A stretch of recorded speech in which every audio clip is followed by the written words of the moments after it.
සුබ දවසක් ඔයාලා හැමෝටම. අද මම ඔයාලට බටර් කේක් එක කොහොමද ලේසියෙන් නිවැරදිව ඒ වගේම සොෆ්ට් එකට හදාගන්න විදිය කියලා දෙනවා. බටර් කේක් එක හදන්න අවශ්‍ය වෙන අමුද්‍රව්‍ය මොනවාද කියලා එහෙනම් අපි බලමු. මම බටර් කේක් එක හදන්නේ ඇස්ට්‍රා වලින්. ඔයගොල්ලන්ට බටර් උනත් ගන්න පුළුවන්. බටර් ගද්දි අනිවාර්යයෙන්ම කාම්බර උෂ්ණත්වයට තියලා තමයි ගන්න ඕනේ. කූල් පිටින් බීට් කරොත් කේක් එකේ සොෆ්ට් එක නැති වෙන්න පුළුවන්. ඊළඟට සීනි 250ක් ඕන වෙනවා. සීනි ගද්දි පොඩි කැට තියෙන සීනි ගන්න. සීනි බ්ලෙන්ඩ් කරලා ගන්න එපා. බිත්තර ග්‍රෑම් 250යි. ඒ කියන්නේ බිත්තර කටුවල බර අයින් කරාට පස්සේ තමයි ග්‍රෑම් 250 වෙන්න ඕනේ. ඒ වගේම තමයි කේක් පිටි ග්‍රෑම් 250ක් ඕන වෙනවා. බේකින් පවුඩර් තේ හැඳි 2මාරයි. වැනිලා තේ හැඳි 2යි. කිරි මේස හැඳි 3යි. ඒ වගේම තමයි මේ අමුද්‍රව්‍ය ඔක්කොම මැනගන්න ඕගොල්ලෝ ඩිජිටල් ස්කේල් එකක් අනිවාර්යයෙන්ම පාවිච්චි කරන්න. මුලින්ම කේක් පිටි ග්‍රෑම් 250ට බේකින් පවුඩර් තේ හැඳි 2මාරක් එකතු කරලා 3 පාරක් විතර පෙනේරෙන් හලලා අරගෙන වහලා පැත්තකින් තියන්න ඕනේ. දැන් මම ඇස්ට්‍රා ටිකයි සීනි ටිකයි බීට් කරගන්න භාජනයට දාලා බීට් කරගන්න තමයි හදන්නේ. මම ස්පීඩ් එක 4ට දාලා තමයි බීට් කරන්නේ. ඔයගොල්ලෝ හෑන්ඩ් මික්ස් එකේ බීට් කරනවා නම් ස්පීඩ් එක 3ට දාලා බීට් කරන්න. බටරයි සීනි හොඳට බීට් කරගන්න ඕනේ. බටර් වල පාට ලයිට් කලර් එකක් වෙනකන්, ඒ කියන්නේ ලා පාටක් වෙනකන් අපි බීට් කරන්න ඕනේ සීනි එක්ක.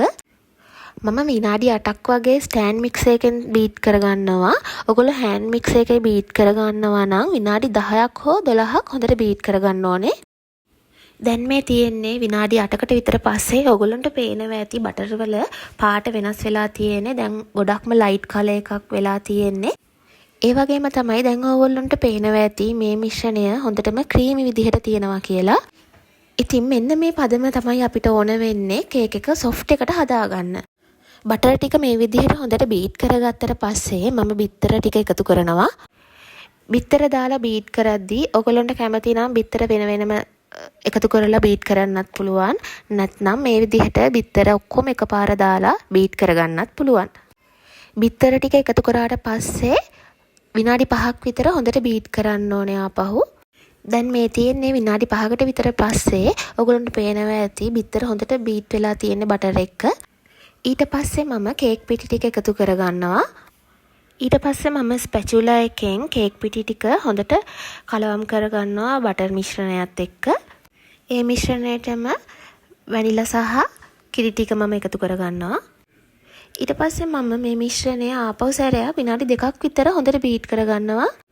ඔයගොල්ලෝ පිටි දාලා බීට් කරනවා නම් අනිවාර්යයෙන්ම බීට් කරන්න කලින් හොඳට හැන්දෙන් කලවම් කරලා ඉන්න ඕනේ. නැත්තම් පිටි ටික දාලා එකපාරම බීට් කරත් එහෙම වෙන්නේ පිටි ටික විසිරෙන්න පුළුවන්.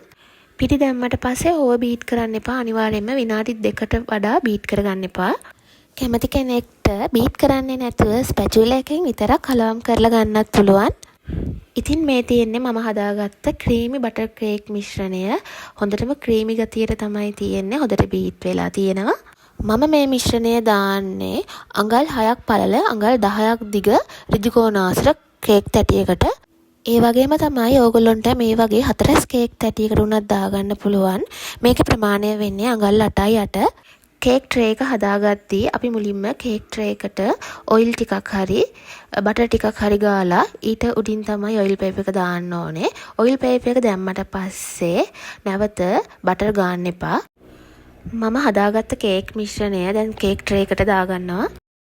වීඩියෝ එකේ මේ කොටස ස්පීඩ් කරලා තියෙන්නේ ඔයගොල්ලොන්ට ඉක්මනින් වීඩියෝ එක බලන්න ඕන නිසා.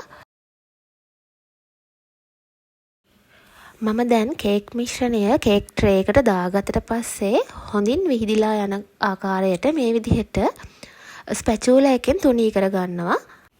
කේක් මිශ්‍රණය හැම පැත්තටම සමානව බෙදලා යන විදිහට තමයි තුනී කරගන්න ඕනේ අපි. මානව තුනී කරේ නැත්නම් සමහර විට බේක් වුණාට පස්සේ කේක් එකේ එක පැත්තක් ඉසිලා එන්න පුළුවන්. ඒ නිසා කේක් මිශ්‍රණය හොඳට තුනී කරගන්න ඕන ස්පැචුලා එකෙන්. ඊට පස්සේ කේක් බැටර් එකේ තියෙන එයා බබල්ස් එහෙම නැත්නම් වායු බුබුලු නැති වෙන්න මේ විදිහට 3 පාරක් 4 පාරක් හොඳට ටැප් කරන්න ඕනේ. මේ පියවර අනිවාර්යයෙන්ම අමතක කරන්නේ නැතුව කරන්න ඕනේ. කේක් එක oven එකට දාන්න කලින් oven එක preheat කරලා ඉන්න ඕනේ අංශක 160ට විනාඩි 10ක් විතර. oven එකේ උඩ කොටසේ උෂ්ණත්වයයි යට කොටසේ උෂ්ණත්වයයි දෙකම දාලා තමයි preheat කරන්න ඕනේ.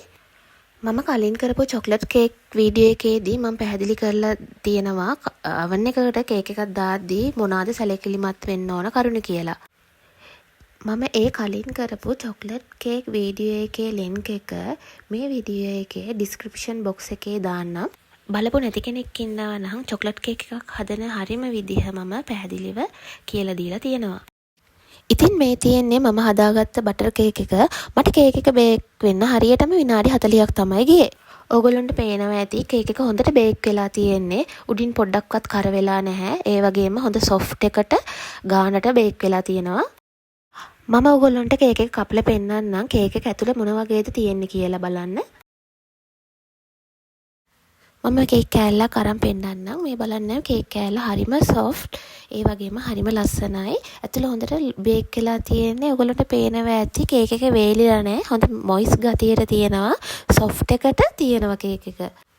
ඉතින් මම කියා දුන්න ටිප්ස් ටික මම කියා දුන්න දේවල් හරියටම ෆලෝ කරොත් ඕගොල්ලන්ටත් මේ වගේ සුපර් සොෆ්ට් එකට ඒ වගේම රසටම බටර් කේක් එකක් ඕගොල්ලන්ට ගෙදරදී හදාගන්න පුළුවන්. ඒ වගේම තමයි කේක් එක හදන්න ගන්න අමුද්‍රව්‍යත් හරියටම මැනලා ගන්න ඕනේ. ඔයාලට මේ කේක් එක හදද්දි මොනවා හරි ගැටලු තියෙනවා නම් කමෙන්ට් කරන්න. මේ වගේ තවත් වීඩියෝ බලන්න මගේ channel එක subscribe කරන්න, like කරන්න. ඉතින් මේ වගේ තවත් රස කේක් රෙසිපි එකක් මම ඊළඟ වීඩියෝ එකෙන් ඕගොල්ලන්ට අරන් එන්නම්. ඔයාලා හැමෝටම සුබ දවසක්.